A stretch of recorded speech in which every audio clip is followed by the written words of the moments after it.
On your mark, get set. Let's go. I'm back, Hulkamaniacs. I want to thank y'all for your constant prayers, for your constant well wishes, because I had a stint in the hospital and my kidney was failing. But the folks at Columbus Regional got it stabilized, and now I am doing the work and putting in the work that needs to be put in to help make sure that kidney doesn't fail, because that's the only one I have left after my cancer surgery. There we go. I had to make sure I got everything. Had to make sure I had everything right here. But I'm back after what basically turned out to be 2 weeks away, because I got very, very sick after Thanksgiving. I didn't know what was going on, and it took a fall in the bathroom, and my wife, the lovely, beautiful, awesome Dr. K, riding to the rescue, getting me to the hospital, and knocking some sense into my head, because I wasn't eating either. And that contributed to me not drinking water, which was weird to me, but I didn't want to do anything but sleep. I felt awful. I felt absolutely awful. And I have profusely apologized to my wife for getting sick, and she says, "Will you stop it? You didn't really plan to get sick." Yeah, but it came on like wildfire the Sunday after Thanksgiving when I made a critical mistake.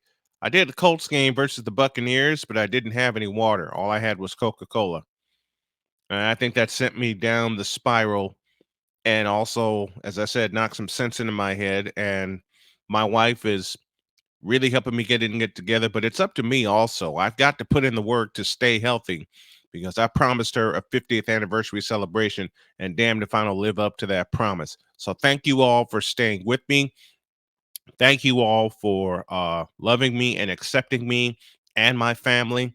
I want to thank, of course, my wife, Dr. K, who rode to the rescue and got me to the hospital. Required me to stay a few days, but I took last week off to make sure that everything is on target. So today I am back, and I want to welcome the folks watching on Zebo TV, formerly CSTV. And I want to welcome the folks from WIRU DB in Chicago. I know they've wondered where I was. I hope that answers your question. I was very, very ill and was on the verge of death. So I beat death again. So let's start laughing. Let's bring on Mr. McCaffrey.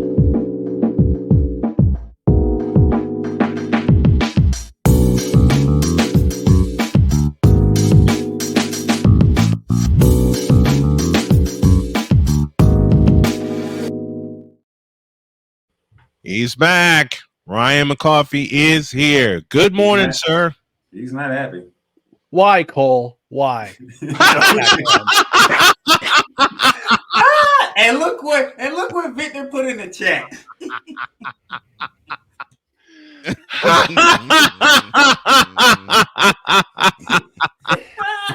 I'm suffering enough as it is. As a Jets fan, I don't need to see that.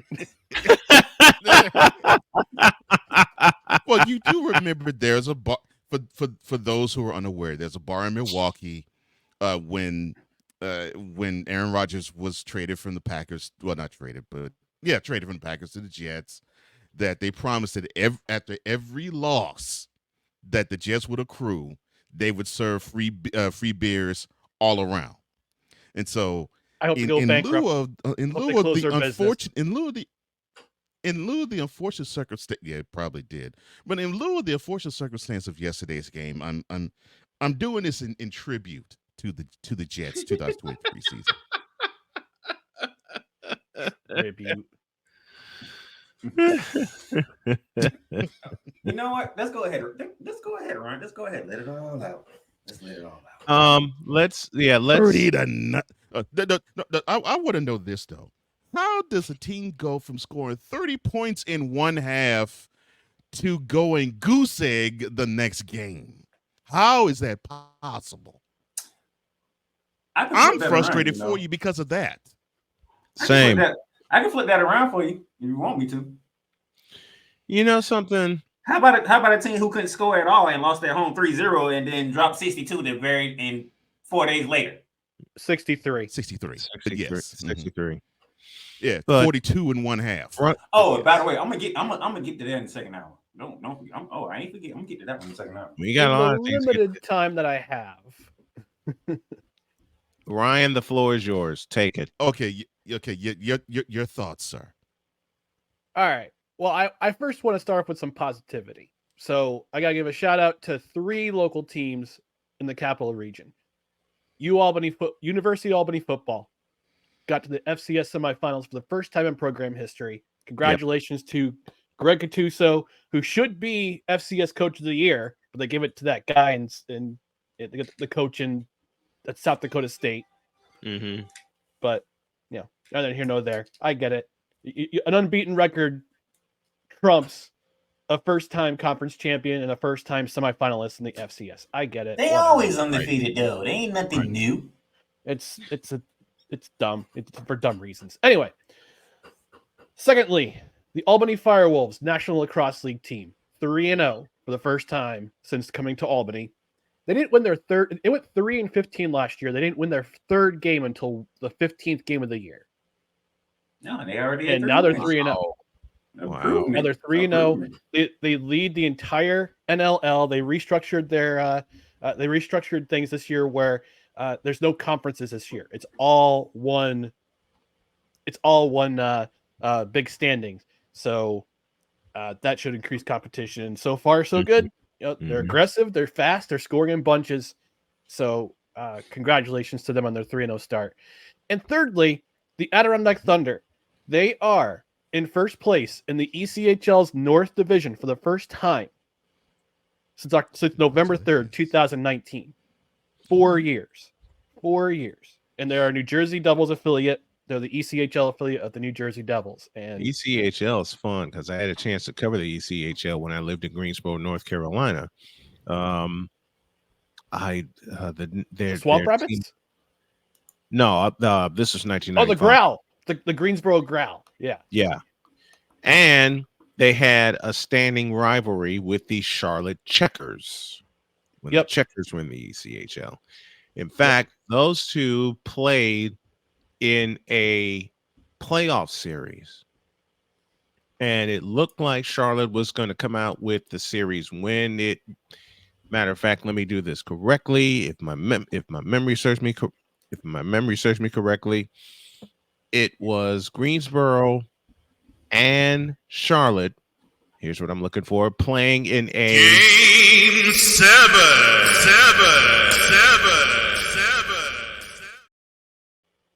Winner goes to the Cup final.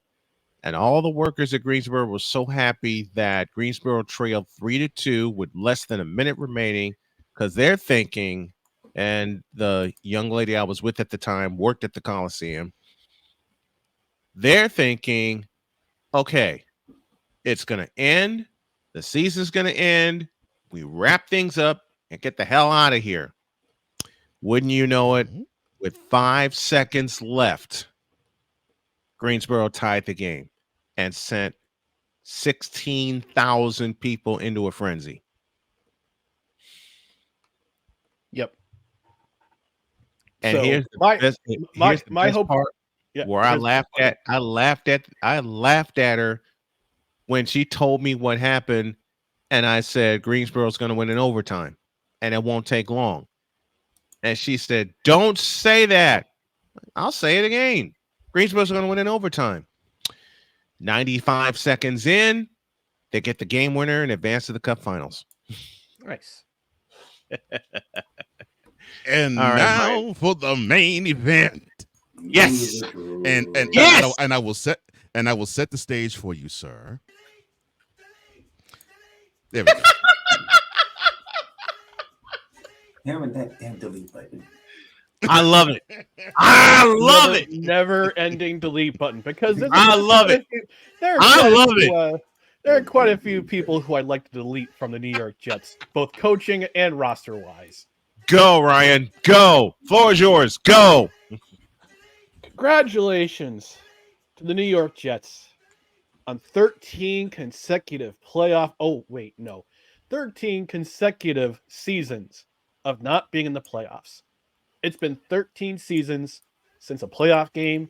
It has been 22 seasons since a home playoff game. And there are quite a few people after this game I wanted to send to the Shadow Realm. Shout out Victor Locke. Oh, Hey, really?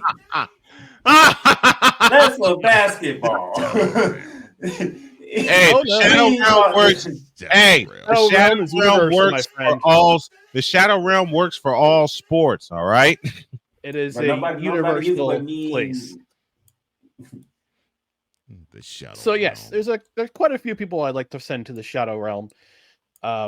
First off, the offensive coordinator, Nathaniel Hackett. I would like to send him to the Shadow Realm. I hope he never, ever.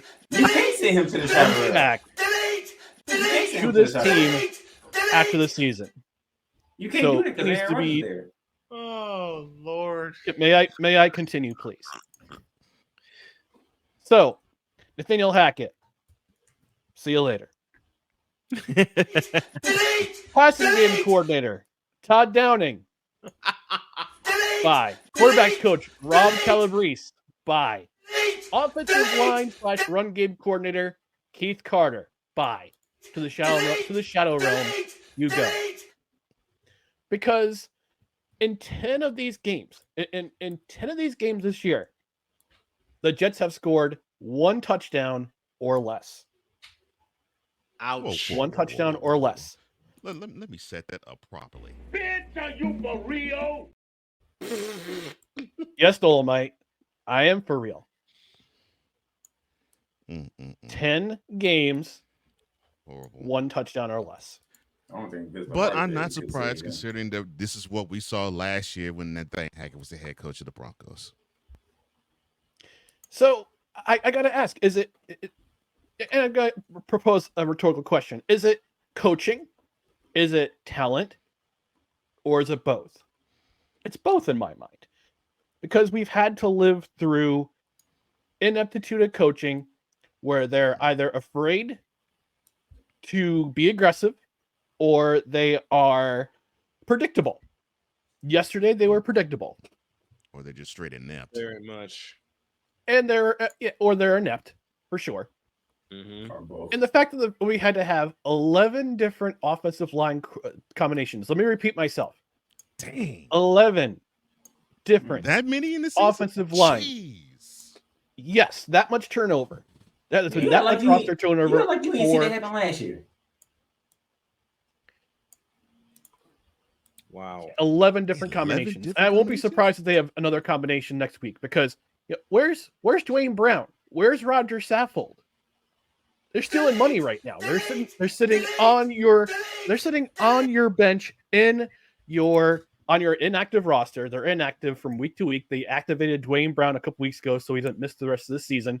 They signed Roger Saffold right before the trade deadline. Where is he?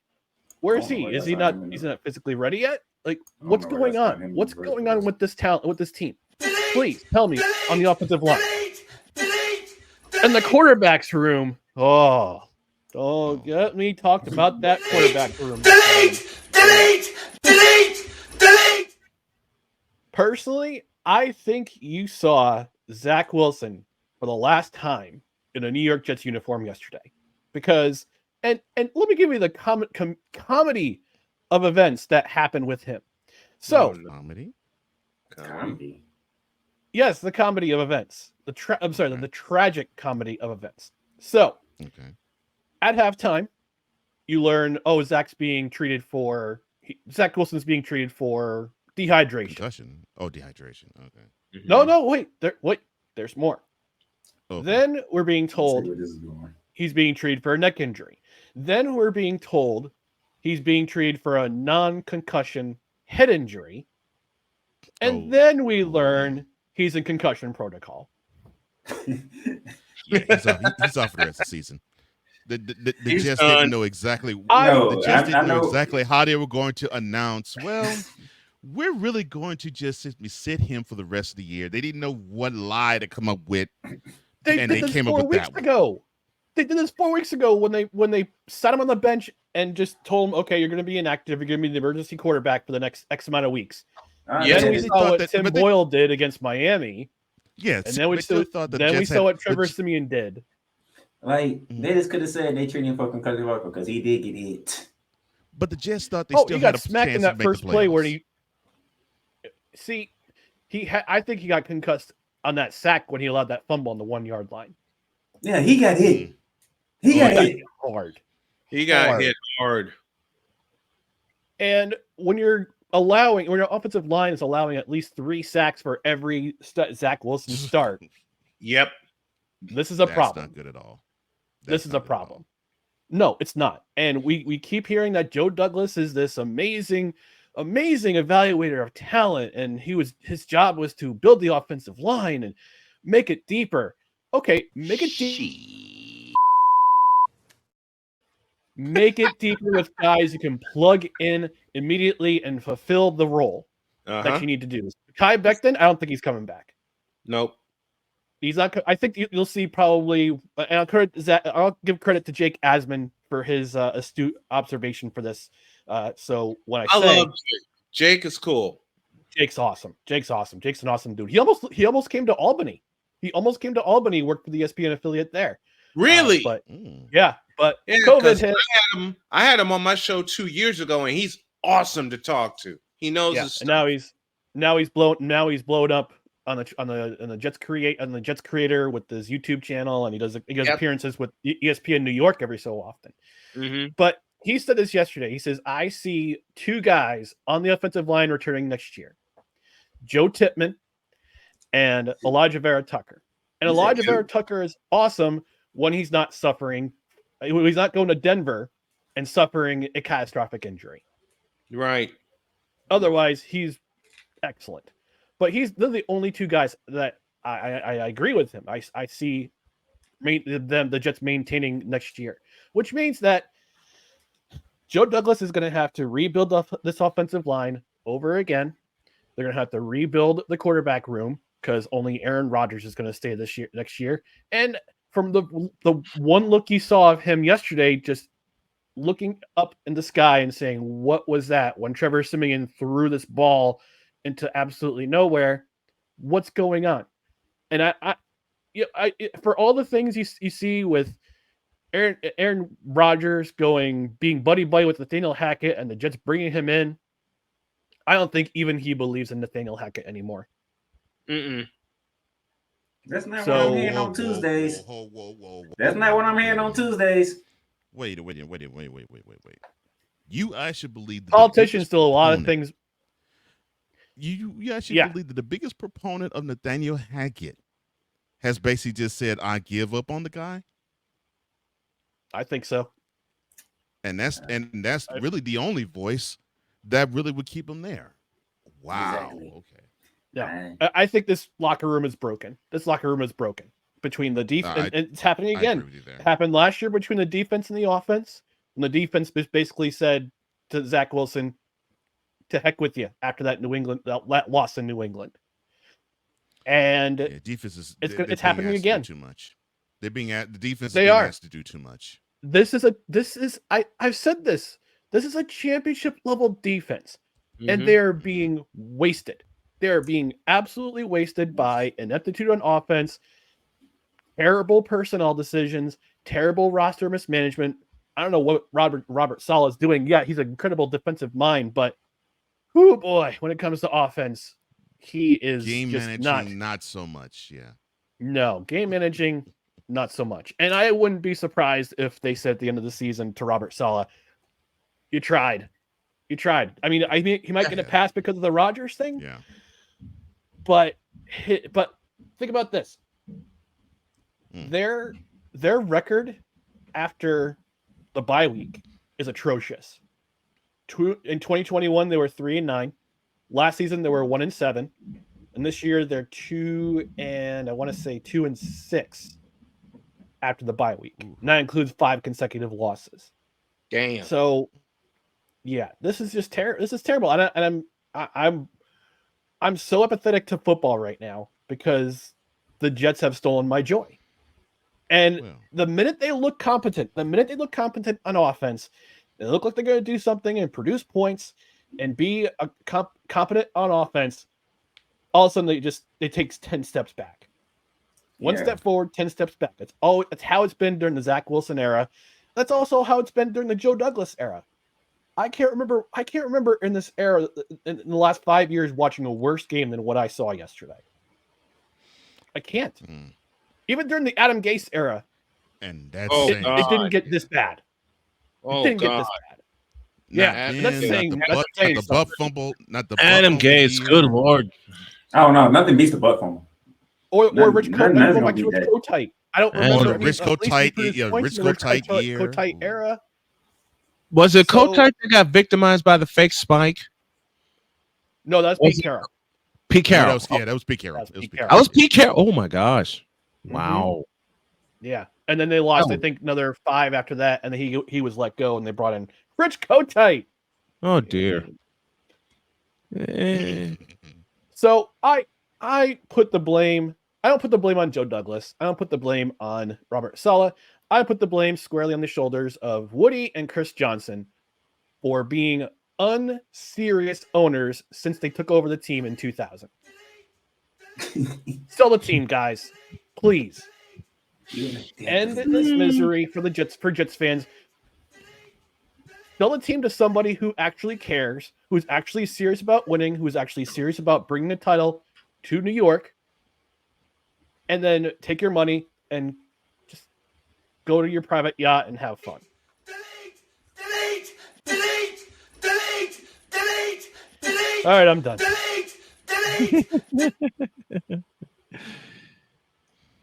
Ryan McCarthy airing out his grievances. Pardon me while I stand up and applaud. I told you I was coming in boiling hot this morning, bro. You did. So I'm guessing New York, the state of New York is not in a good state of mind. Nope. Now when it comes unless you're in Canada adjacent, you're okay.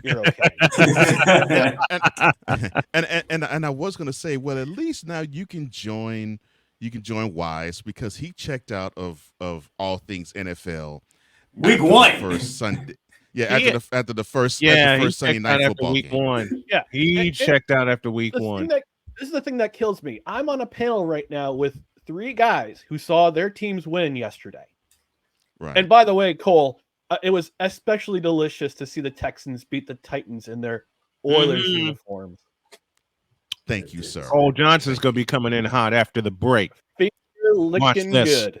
Let's just put it that way. Finger licking good. Thank you, but it's just so sad that you have to see 3 guys with. Yes. You're welcome. And three teams that won yesterday, and then me, a sad sack Jets fan who's had to witness nothing but terrible football for the last 13 seasons.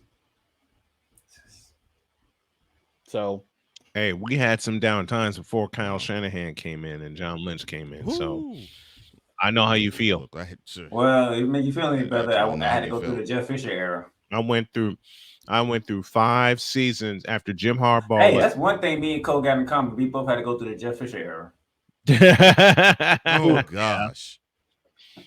I had to go through 1, 2, 3, 4 seasons of horrible 49er football. Well, that's because y'all didn't have no freaking quarterbacks those years. Oh, not only that, we didn't have people in charge that actually wanted to win. Nick Mullins, Blaine Gabbert. I still want to know who the hell Blaine Gabbert is. All right, we're due for a break. Ryan McCarthy joining us as he does every Monday. I know who Blaine Gabbert is. I know who Blaine Gabbert is. He's the guy who won a Super Bowl ring sitting on the bench in Tampa Bay, he was put in when Colin Kaepernick was benched. So Colin Kaepernick does not have a Super Bowl ring. Blaine Gabbert does. Not because of Blaine Gabbert. not because of Blaine Dear Gabbert, Lord. but It's so Hey, petty. before we let Ryan go, That is so petty. how the Devils That doing? is so petty. sorry. How are the Devils doing? How are the Devils doing? Devils. Oh my gosh, so they lost to freaking Anaheim last night, but No! yeah, They lost to the 5-1. Ducks? How? Lost to the freaking Ducks How? because Adam Henrique has scored a hat trick against his old team. That's what happened. But otherwise, they've been playing relatively well. They're back. They're trying to get back into the wild card conversation right now. But it's December. Talk to me in February. I happen to think I kind of wonder if John Gibson's performance against the Devils last night was an audition for him to become a New Jersey Devil after the trade deadline. So Hey, you never know. never And know. Ryan and I have a hockey call coming, I believe, January 4th. Well, When- I'm gonna be. Well, it's January Oh, you're 5th, gonna but be there. I'm gonna be there. I'm gonna try to be there. Yeah. Okay, you're gonna try to be there. That'll be my first hockey call, January 4th. Blackhawks and Devils. Yeah. January January 5th. January 5th. Oh Lord. January 5th. January January 5th. 5th. And So that'll be a before- simulcast. No, Snowman I'll be and, live. He'll be at the Prudential Center. I'll be he'll at be the at- Rock. I'll be you're in. gonna be at I'll the be- building. Okay, got you. Yeah, I'll be in studio. He'll be at the Prudential Center. Ryan, thank you Thank you. very We'll much. enjoy it, We bro. love you, and we'll talk Thanks, to you guys. next Monday. Yep. No credentials required. Wednesday at 8 p.m. All right, we got you. Thanks, man. Saturday, that's the force, bro.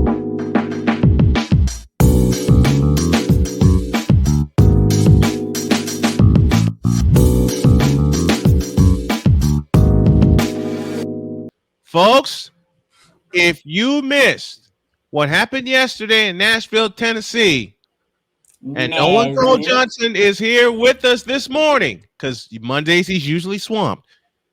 Cole Johnson is here with us this morning. Then I invite y'all to sit back, relax, and strap it down. Get your popcorn ready. Get your popcorn ready. Get your favorite drink. I know it's only 11 a.m. Eastern time, but you know how some people are. Get Have your a favorite drink. drink. I have mine right here. All I right. got my other one right here, which is going to be drowned by this and this. It's all water. Cole Johnson, my brother, the floor is yours. Cook. Please cook.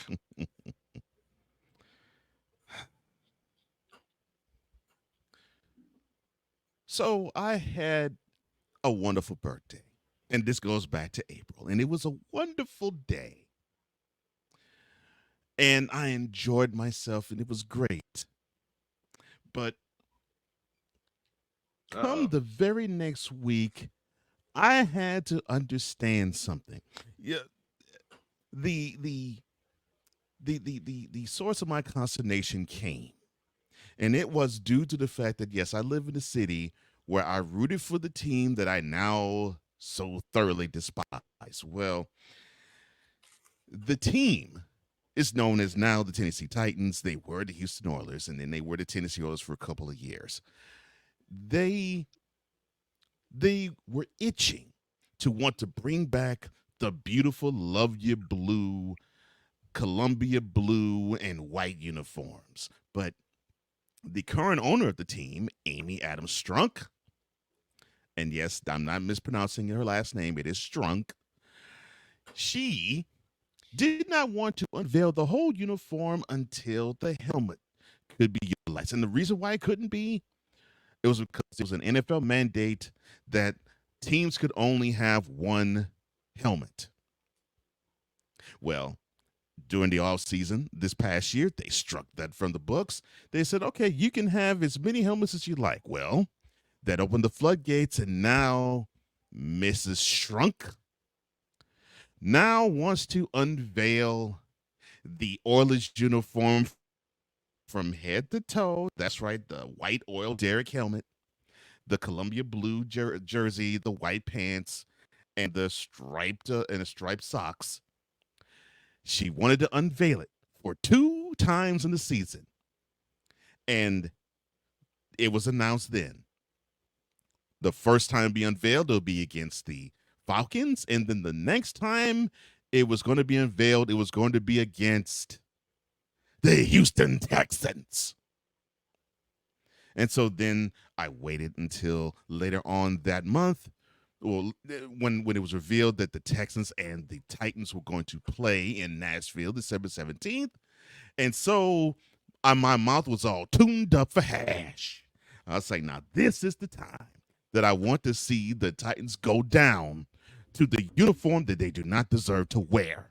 And there is where you all want to understand that I don't give a crap if you're a Cowboys fan, a 49ers fan, a Patriots fan, a Chiefs fan, an Eagles fan. All fandoms combined do not even come close to the venom, the vitriol, and the disdain I hold for the Titans. Why?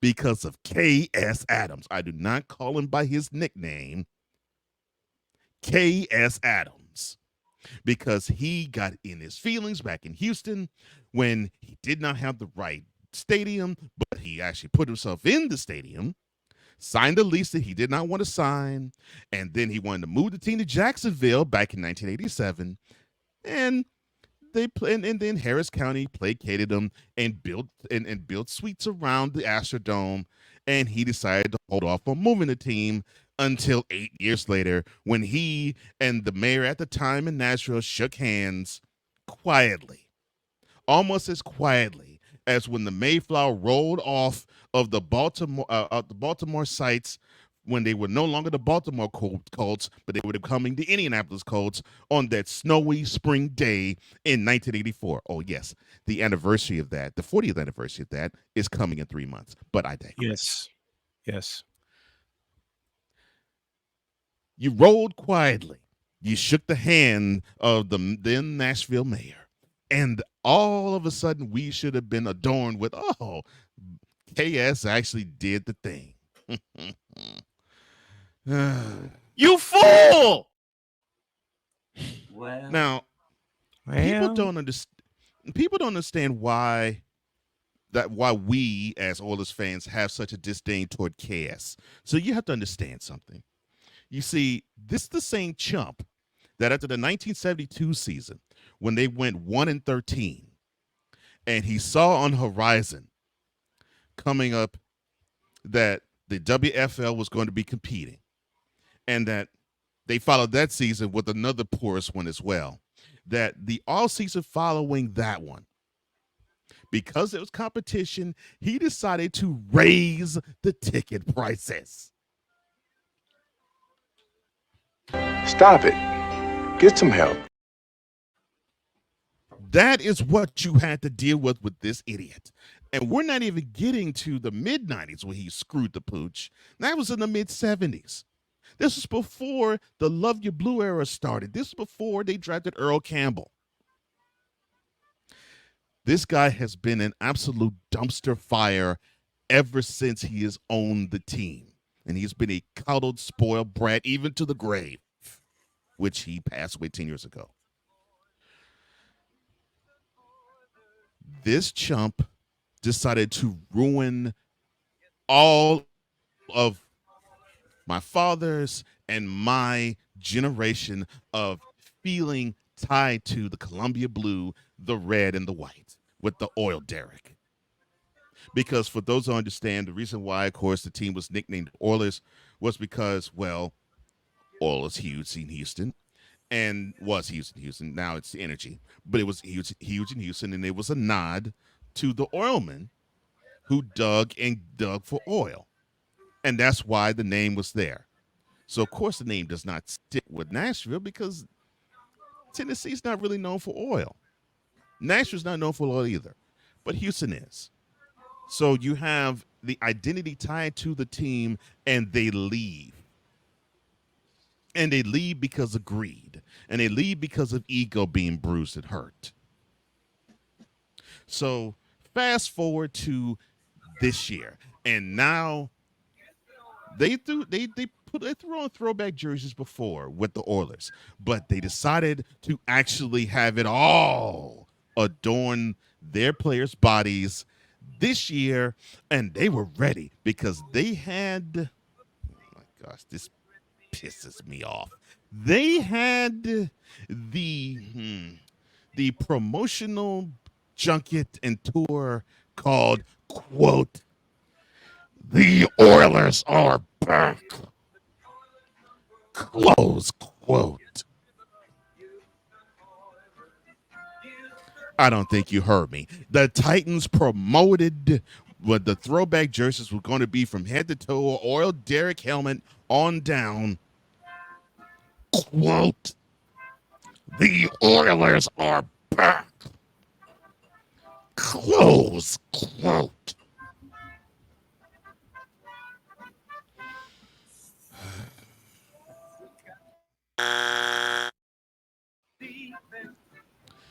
Amy, Rick, Cocaine's a hell of a drug. the nose candy you was using must have been mighty fine. You must have found a good dealer to line you up with some good blow, because you were doing lines with that promotional junket. So now we get to this year, and the first time I saw those wonderful uniforms and I wanted to puke was back in October when they beat the Falcons. But of course, in the back of my mind, I knew they were going to wear it again when the Texans came to town. Yeah, Cole wanted to cuss me out so you can get it off his chest. Well, you see, people don't understand. People really don't understand. There isn't a team I dislike more than the Tennessee Titans. There isn't a team that could come close. The Yankees don't do it. The Cowboys don't do it. The Lakers don't do it. I can tolerate any of those. In fact, I will root for any of those teams to win their respective championships before I would actually root wholeheartedly for the Houston Oilers / Tennessee Titans unless it helps the Texans advance. That'll be the only reason why I would root for anything Tennessee Titans, for the Texans to advance. Any other time, I want them to falter, to fail, and to fall flat on their face. Oh, and that gets us to yesterday. So yes, it was beautiful, and I saw Warren Moon, talk about, this has been in the works for a couple of years, and Mrs. Strunk wanted to do this, but she couldn't do it because the helmets were there. And in Houston, they don't have the alumni association, but when they came to Nashville, the Titans decided to have an alumni association. So former Oilers come to here, which I live in Nashville, to actually congregate. And yesterday we saw Eddie George, we saw Earl Campbell, we saw Mike Vrabel, the current head coach of the Titans, wear a Bud Adams, wear a Bum Phillips gallon hat, sort of to throw back to him before the game started. And the coup de grace is the fact that they actually have both end zones adorned with the name Oilers on it, with the Oil Derrick at the 50-yard line. That's a great setup on the wall. That's a great setup you have behind you, sir. And a shout to Sensei Drew. The sports senseis will return soon. But when I see Oilers, I think Houston, I think Astrodome, I think Warren Moon, Curtis Duncan, Ernest Givens, Haywood Jeffries, and Drew Hill, part of the run and shoot. Oh yeah, those are my thoughts. Don't those bring back memories? Keep going, Cole. Keep cooking, Cole. I'm getting ready, Cole. I'm getting ready. Keep cooking, get ready. I'm getting and ready. on the wall, we saw a Columbia blue with Oilers strewn every so often, like about maybe 20 to 25 yards apart.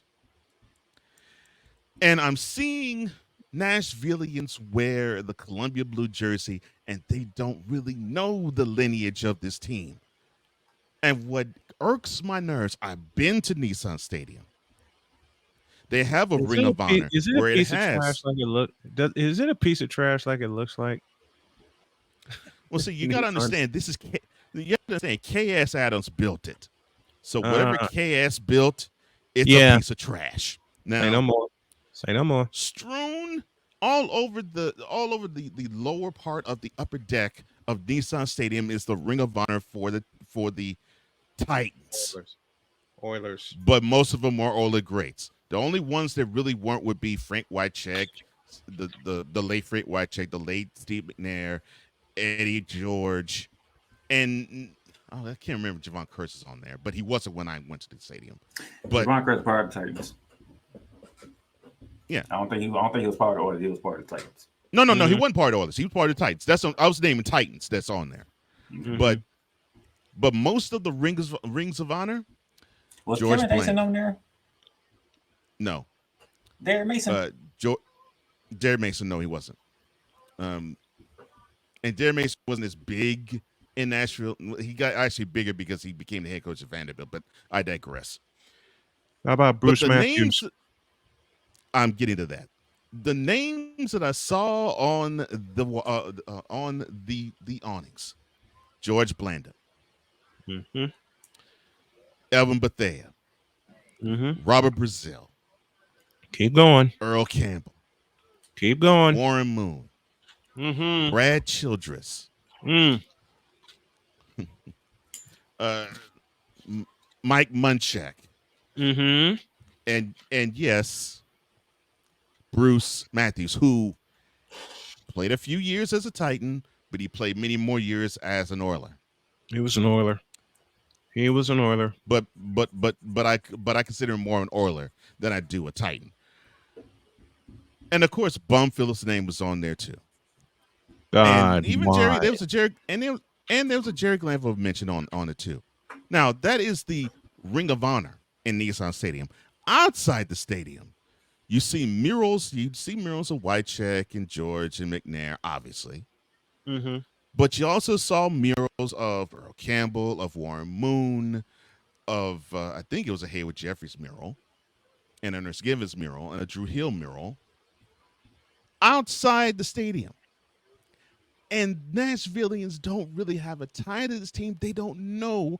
If you ask a Nashvillian why were they named Oilers, they probably wouldn't know why. And they wouldn't know who these guys were other than, well, they originally played for the team that I root for now.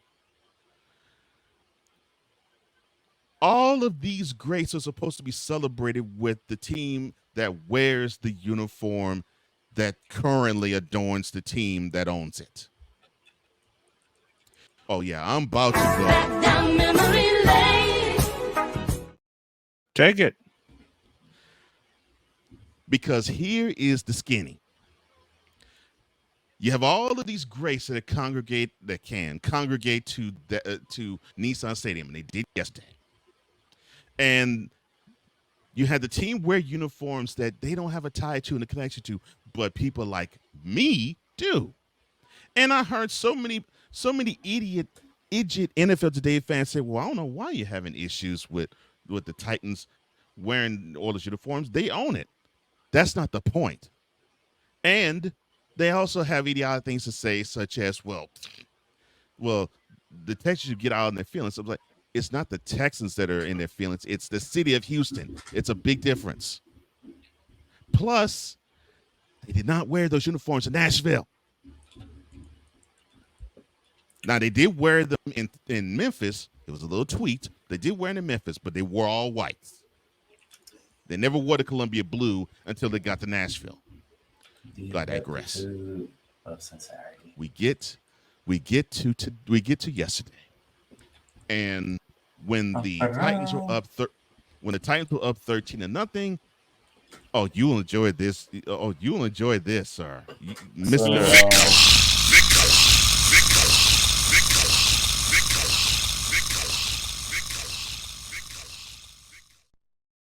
So what Mr. Johnson is talking about is when Elijah Molden had a 44-yard interception pick six in the first quarter. Yes. So it was 13-0, and Victor, you're gonna enjoy this. a moronic Cowboys Nation fan said, quote, "What is better than the Titans beating the Texans in the Oilers throwback uniforms? Hashtag go Cowboys." Close quote. The disrespect. And I said, what's better? Here's what's better. The Texans beating the Titans and then having those uniforms shoved up their backsides. F the Titans. And then the Avalanche the came. Texans slowly but surely chipped into that lead. And then they ended up tying it at 16 and going to overtime. And then, oh, and mind you, the Texans didn't lead the game at all until the 54-yard field goal kicked by Kaimi Fairbairn. With no time left. With no time in overtime left. Mm-hmm. That was the only time the Texans led that game. Which is the most important time. I don't think they understand. Overtime with no time left. So I felt wonderful. 1916, the Texans beat the Oiler fakers, the Oiler frauds, and they got to go home with a tail between their legs. And what makes it even better is that the Titans do not make the playoffs again. The Texans eliminated those jokers. That's right. The Texans eliminated them. Oh, that made my Sunday so good. So sweet. So right. Because you jokers don't deserve to wear those uniforms. You don't deserve it. I'm sorry. You didn't earn it. I'm not talking today. I'm talking ill about today's organization. You know full well that you all don't earn it. You just use it as a trinket. It's something that you just simply And that's all. Simply use as, oh, this is history. And it's a throwaway. Well, to this Oilers fan, those uniforms are not throwaways. And that's why you all don't deserve it, because that's what you treat it as. You treat it as throwaways. And what makes it even worse is that the daughter of the owner of KS Adams should know better, because she grew up with the team being established in Houston, let alone the Love Your Blue, let alone the run and shoot, let alone the aftermath of the run and shoot, let alone the lone in that franchises, the lone trip to the Super Bowl. You got a chance. Oh, and keep in mind, folks, while the Oilers, and keep in mind, folks, this is how tied into the community the Oilers were. In 1989, the Houston Cougars adopted the run and shoot when they had a quarterback by the name of, I don't know, Andre Ware. Andre Ware. A year later, 1990, they upgraded the run and shoot with a quarterback by the name of David Klingler. And in talking to some alumni, putting up points. Yeah, points and yards. And in talking to some alumni, you can scout the interviews yourself. They flat said, we love what the Oilers are doing, and we are using it. Continue, sir. Yes. Yes, they were so a part of the community. And KS wanted to bargain against that. But what he ran up against was people who did not want to be taken advantage of, that were in politics in the Harris County area. So when that wonderful stretch that I got a chance to understand who they were, the 1987 to the 1993 period, where I run through the laundry list, where they went to the playoffs and had staggeringly in 87, where in 1988 they met up against the burgeoning power of the Buffalo Bills and played them toe to toe, but Drew Hill got injured in the middle of that game, and that basically deflated that offense. Yeah. When in 89, I actually went to the playoff game after the week after the Oilers lost to the Steelers to back into the playoffs, and they hosted the Steelers again, and they lost that game. In 1990, after they took it on the chin to the Bengals in the regular season to basically give them the AFC Central, by the tune of 61-14, and then 2 weeks later go back to the stadium and get their butts trounced by them. Thank you, Cody Carlson. 1991, Cody. 1991, where the Broncos converted not one but two 4th and 10s on the final drive to win the game, and the Oilers led the whole way until the final field goal. That was So the final field goal, David Treadwell. I'll skip 92. You all know why. 1993, the Texans led, the Oilers led 13-0 to the Montana-led Chiefs when Montana did his thing and had his second to last great magic moment. Of course, the last one was Monday Night Football, the next ball. but he had the last great playoff moment of Montana Magic, where he basically had the Chiefs score the 28 of the final 35 points in that game, and basically said F you and up yours to the Buddy Ryan 46 defense, 2020. And then we get to 1992, and I get clowned for this to this day, where the Oilers were up 35-3, and they lose the game 41-38 in overtime. And they were up 35-3 beginning of the third quarter, thanks to a Bubba McDowell interception off of the hand and arm of Frank Reich.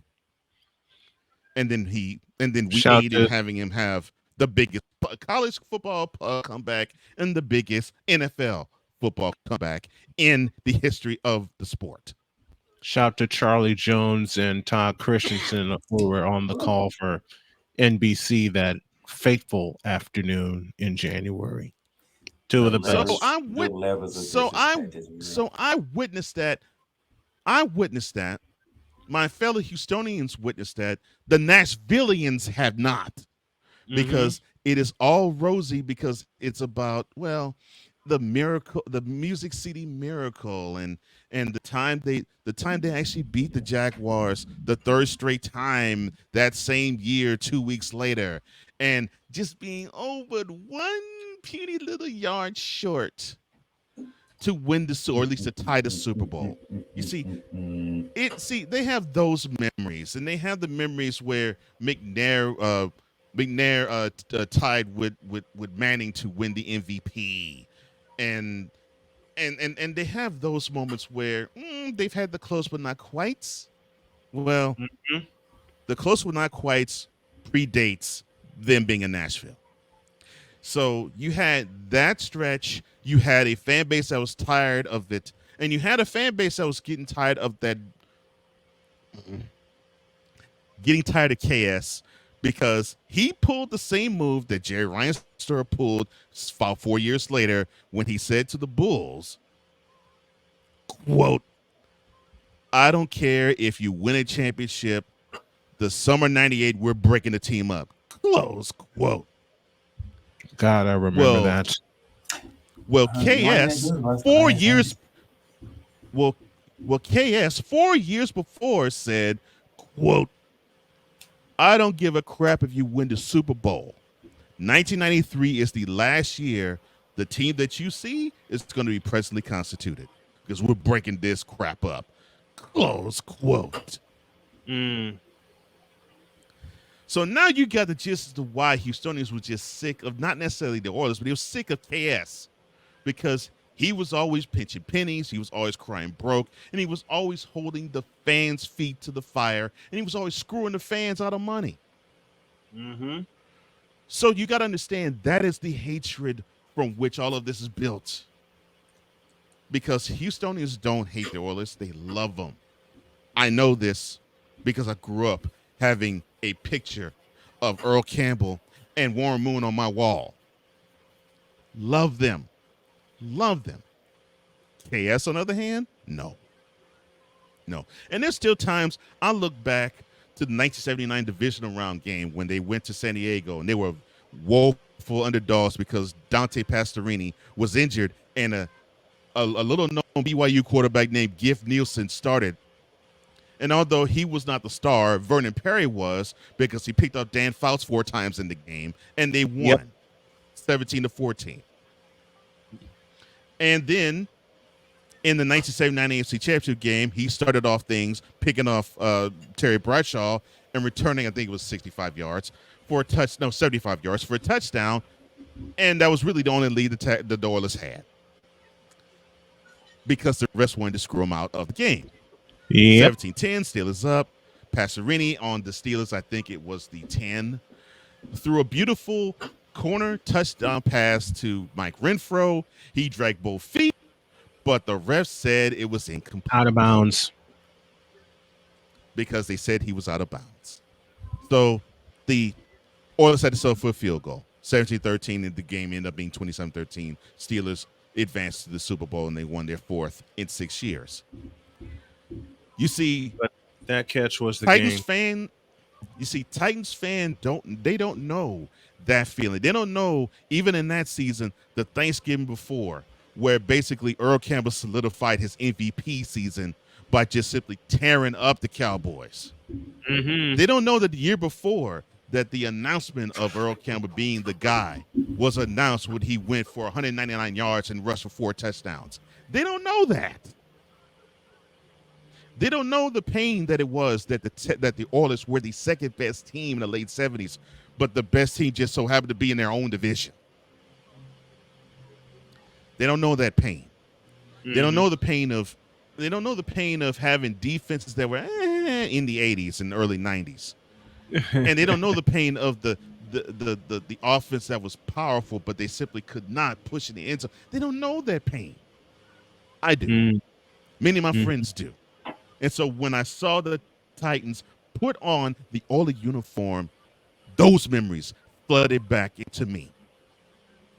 And I felt that this was a huge sign of disrespect, and it goes right straight to the top of the food chain. Amy Adams Strunk. It goes to you, ma'am. You know, all of that history does not belong in Nashville. It belongs in Houston. You know this. Now I know this. It should have been like when the Browns moved to Baltimore and the NFL said, you're not taking the Browns history with you. That stays. Mm-hmm. That should have happened with Houston with the Oilers. Right.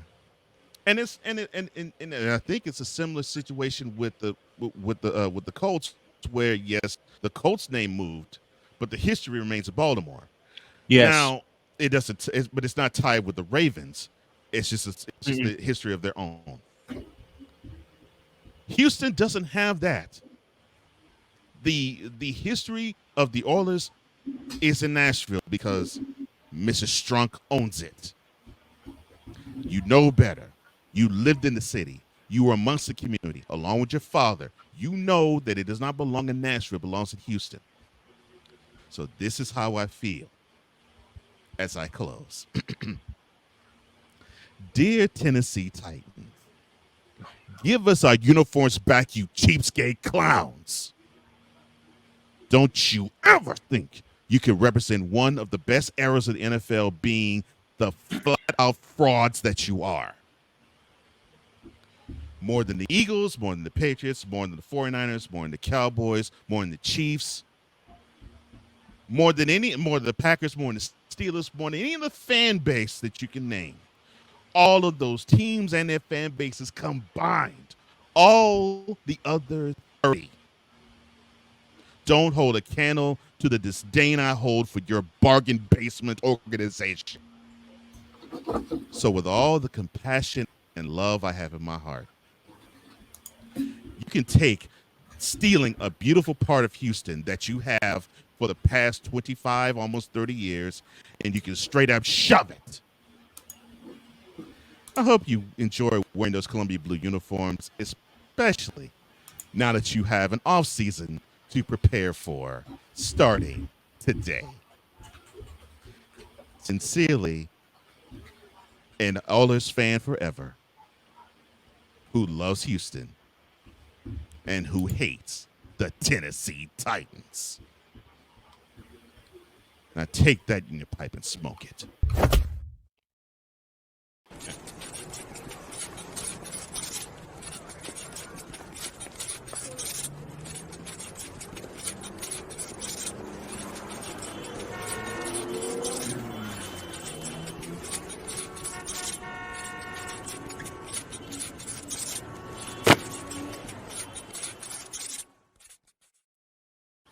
only am I happy to be back, but I'm happy to have this guy back. Jay Spivey now joins us on the Invader Coffee guest line. Good morning, Jay.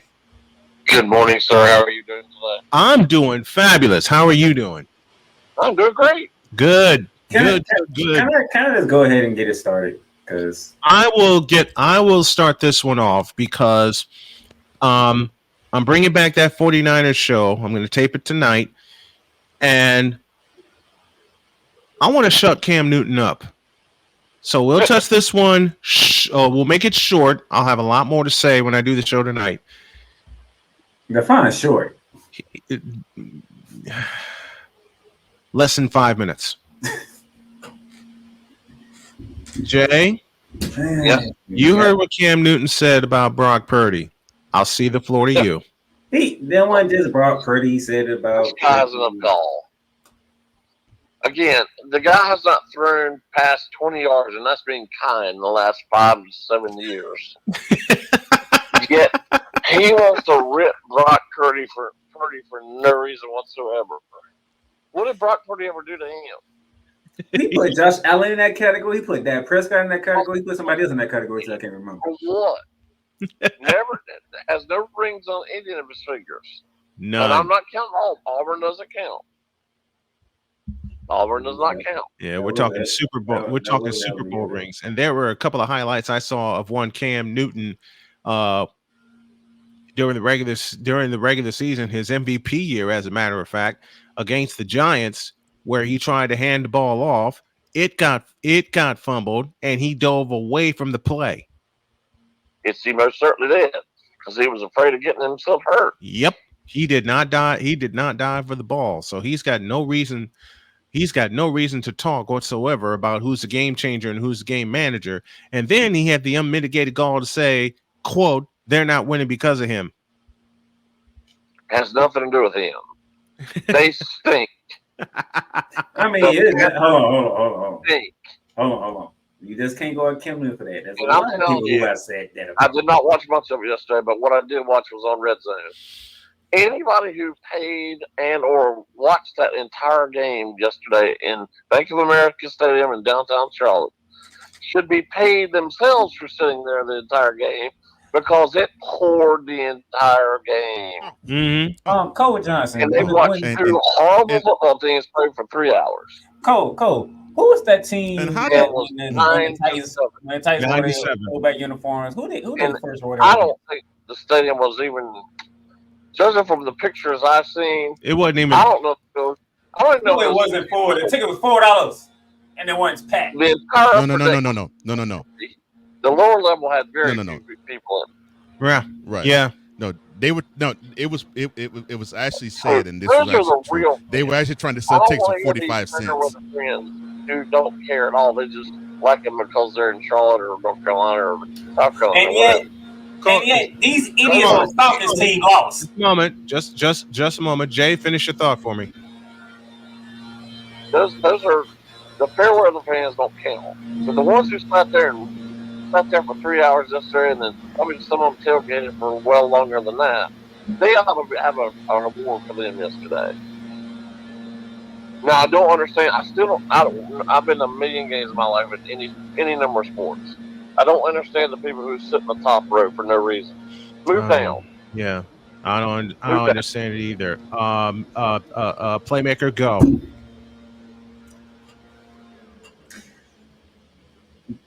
Who scored a touchdown in the game? What team scored a touchdown in the game? That's a good question, because Falcons I certainly didn't watch it. Who scored? Who scored a touchdown in the game? Atlanta. The Falcons scored. Yeah, Falcons scored a touchdown in that game. And who lost the game? Atlanta. The Falcons did.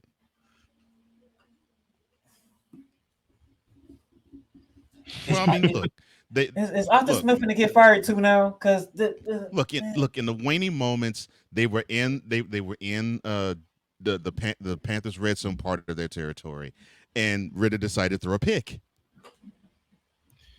So I mean, there you go. Do they not have like the second or third best kicker in the entire National Football League? And Young Wei Koo, yes, they do. Young Wei Koo, yeah. Yes, they do. Didn't pan out that well, did it? Okay.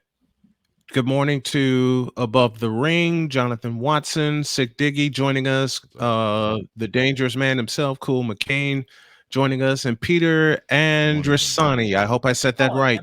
And by the way, since we're Joining us, talking about joining us this morning. Let me ask Jay this question, since we're talking about the NFC South.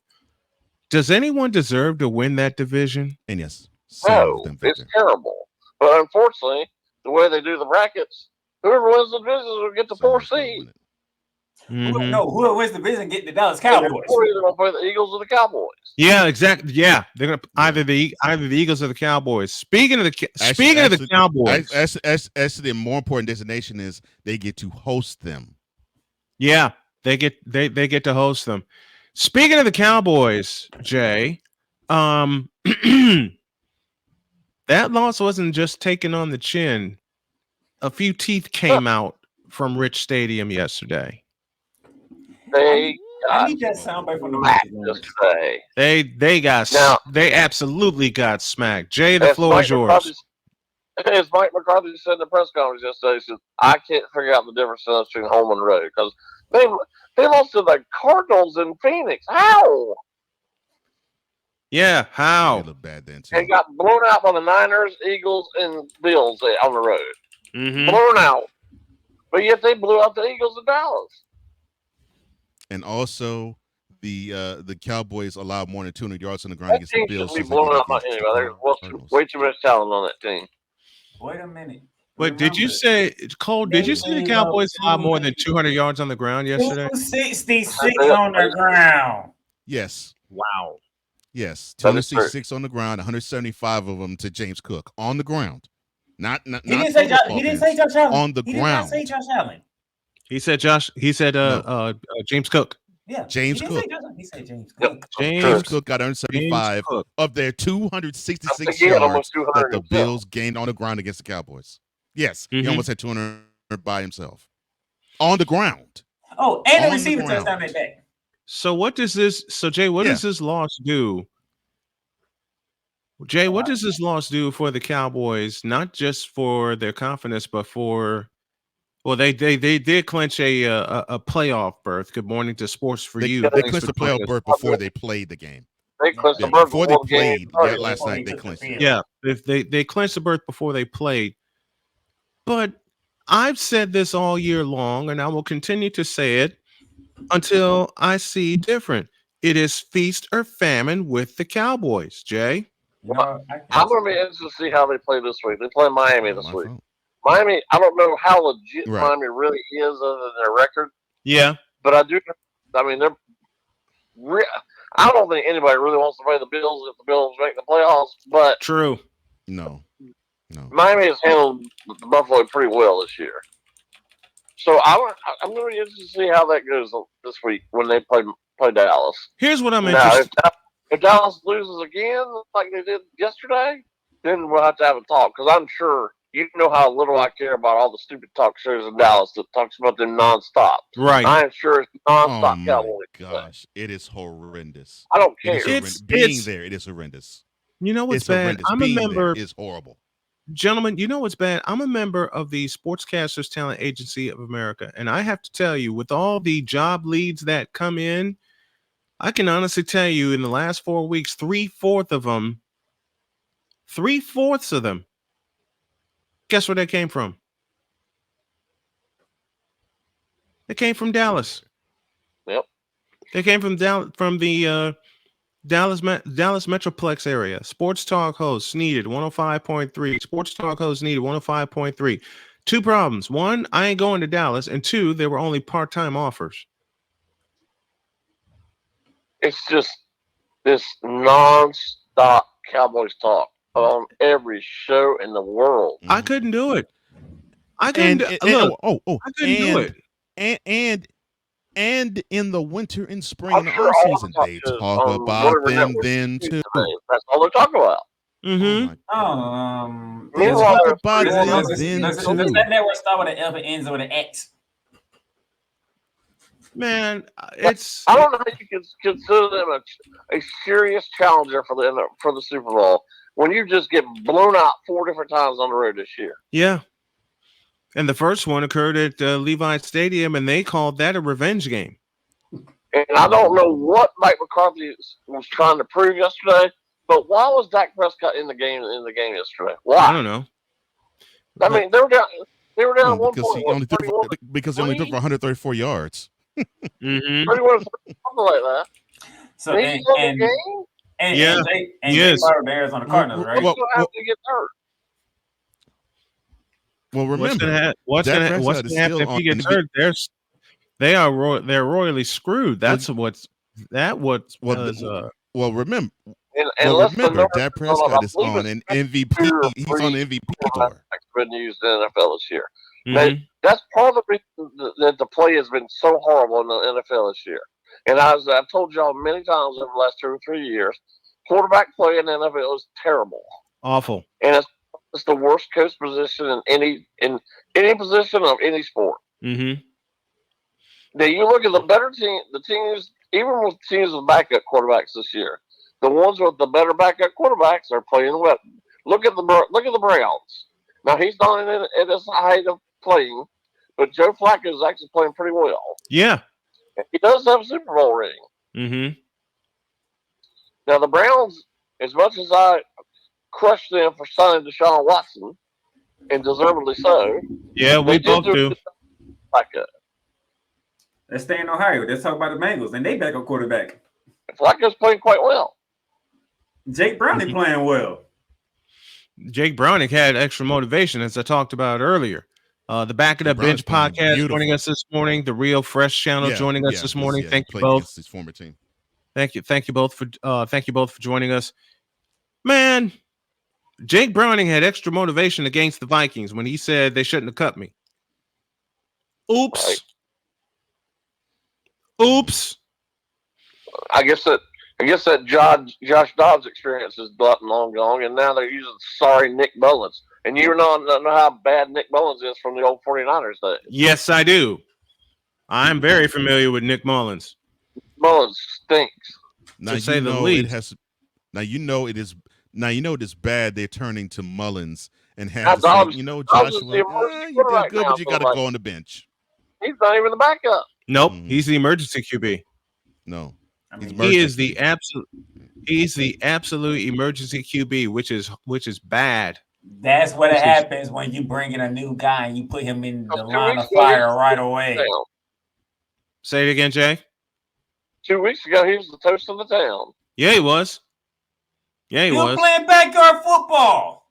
Now he's the backup. Mm-hmm. He's immersed. And after only amassing a field goal, yeah.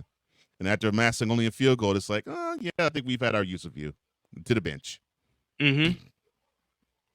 Say now, speaking of bench, what happened to the Broncos? Hold that thought. I want to get Jay in on this before we close. Speaking of bench, and Cole, you're gonna love how I'm gonna phrase this question. Can we bench the Charlotte Hornets? Oh my God! Why would you want to bring up the Charlotte Hornets in any program? Why? Because Jay's here and he's been itching to talk. Jay don't want you want to talk about the Charlotte Hornets. You should see the text. Wait a minute. You should see the text messages Jay sends me every time they lose, especially with the laughing emoji that he sends. He sent it to you personally. So, he don't want to bring it to the show. So you want to feed him another Cam Newton question? Pretty much that's what you're doing. I got Cam Newton questions all day for Jay, as much as Jay and I talked about it. But yes, the Hornets. This is the only note. This is the only note I'll bring up about the Hornets. They lost by 51 to the Philadelphia 76ers Friday night. You want to end the show on the damn Hornets? The Hornets. I'm not into the show yet. I'm not ending the show yet. I just heard this stat last night on SportsCenter. I did not know this until last night. Since the beginning of last season, not this season, but last season, there have been 3 teams. The three teams have been lost by 30 points or more. Are the Spurs, Hornets, and Pistons. Now, And it's going to only, shock and you only to one of them know can't win a damn game. that even with Victor Wembanyama, and they just stink for whatever reason. Yeah. They beat the Lakers. They've lost by 30 or more 15 times. I don't care. They beat the last Lakers, year. and LeBron was on the court. The Hornets are second with 7. Mm. So does that tell you how bad this team is? They better than Detroit. Listen, I saw the Spurs in person in Indianapolis against the Indiana Pacers. I'm supposed to go to Chicago this week, but unfortunately I can't due to the wounds on my feet and my restriction on driving. And I got to tell Bill that. And I got that direct order from my doctors. But when I did get a chance to go see Wembanyama and company, the Pacers blitzed them from the 3-point line. When I say they blitzed them, they absolutely blitzed them. Why are we so surprised? What was the expectation? What does that tell you? What was the expectation for the Spurs to begin with? Before, but I don't. The scheduling in the NBA makes no sense to me. But why on earth the Lakers play in San Antonio 2 out of 3 nights? They're doing that with everybody because the Magic had to play in Boston back-to-back nights. Of the nights. Good. How do you do? Yeah, they're trying. Yeah, they're trying to eliminate as many. And all the what do you call them? Bronzexuals? Yes. And do you think Michael Jordan would have sat out against them? Hell no. Do you think? Don't matter. Do you think he would raise up an? Do you think? Do you think he'd raise up an in-season tournament trophy?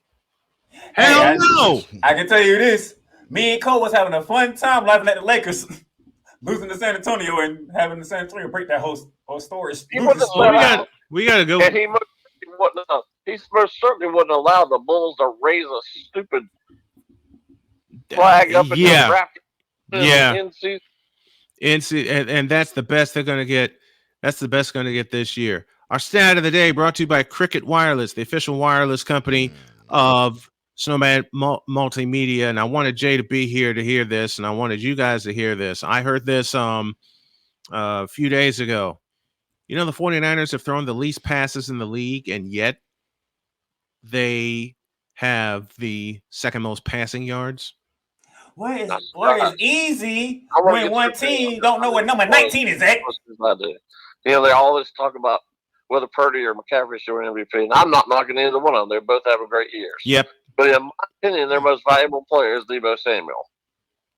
Yeah, of course. I agree. Because defenses have to account for him. Yeah, not only do defenses have to account. Not only do defenses have to account. Not only do defense have to account for Deebo Samuel, but the last 2 games, Arizona and Seattle, they didn't, and they got burned. Exactly. They had his most easiest touchdown of his entire career Sunday. Well, 2 of them, if you count the one against Seattle. There wasn't nobody around him. He wasn't the only one. And then McCaffrey failed, caught the ball, but still got up and ran to the end zone. And don't forget, they got Baltimore this week. They got Baltimore on Christmas night, and I'm really hoping to give myself a Christmas present and cover that game. I already got my wife's gifts taken care of. I'm going to pick that up today. It's going to be a heavy hit bout. Oh, I know it. That's a heavyweight bout. That's a heavyweight rounds. 15 if you think about it. Jay Spivey joining us as he does every single Monday. We're going to make some corrections to really get this together sound wise, but we had fun. We always have fun. Jay, thank you very much. We'll talk to you next week. Thanks, guys. Have a great week.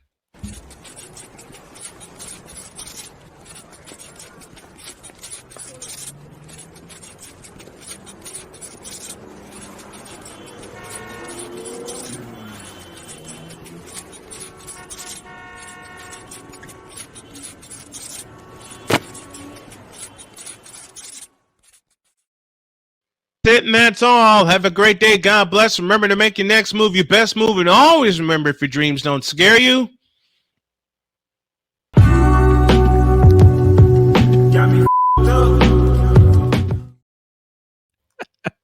don't miss that's tomorrow. Titans.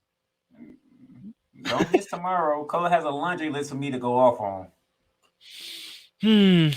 That'll be an easy day. That'll be an easy day for me. I get to I get to relax. I got a Oh, few I know. things to go. I know, Coach Johnson. He has a laundry list for me tomorrow. I can't wait. I cannot wait. Thanks, y'all. God bless you. We'll see you tomorrow.